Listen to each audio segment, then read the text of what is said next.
Hello, I'm Dr. Jennifer Woodward, and I'm excited to introduce you to the cognitive assessment visit tools in our electronic health record.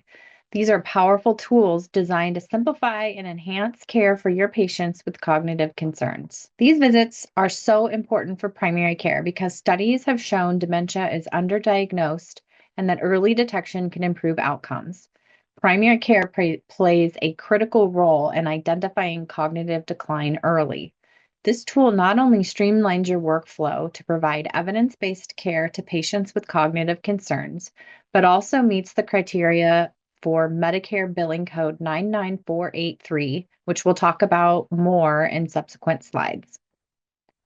The vision for the cognitive assessment visit is that patients who either screen positive on the mini-cog during a Medicare annual wellness visit, or if the patient or family members report concerns themselves, we would schedule the patient for a 40-minute cognitive assessment visit.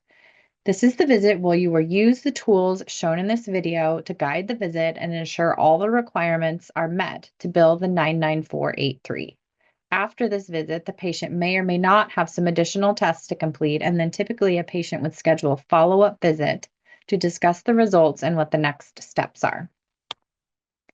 As we mentioned, the code that we will bill for this is 99483 and generates 3.84 RVU.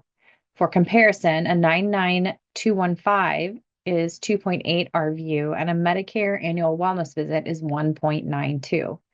I'm not going to go through all of the bullets listed here that are the CMS requirements to bill the 99483, but as you can see, there are a lot. These tools have been designed in a way that if you complete all the steps in the cognitive assessment tool using the tools, you will meet the requirements for the 99483 visit. The backbone of the cognitive assessment visit is a SmartSet. It includes a standardized note template that guides the HPI with structured prompts. It includes built-in cognitive testing, including the STMS and AD8.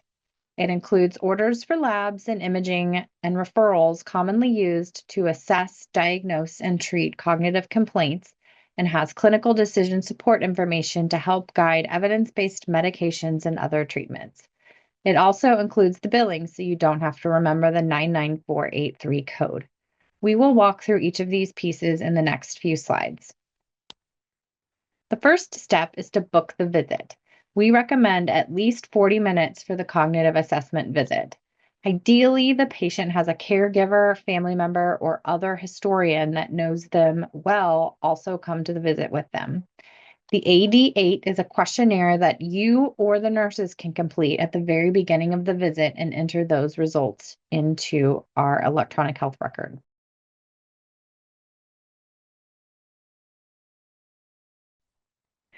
Couple just pointers about billings cannot be combined with other E&M codes like 99214, 99215, and also you cannot add the G2211 to these visits. Thank you so much for agreeing to pilot this. We're really excited to get your feedback on these tools. We'd love you to test it out a few times with patients and adjust to your workflow. We will be doing some nursing training. They can help do some of the initial assessments like the AD8. Again, kind of plan on 2 visits, a 40-minute cognitive assessment visit and a second visit where the patient comes back to review the findings. If you have any questions, don't hesitate to use the e-consults for that additional support and guidance. And then there are more services coming to the memory care clinic to support us in taking care of our patients.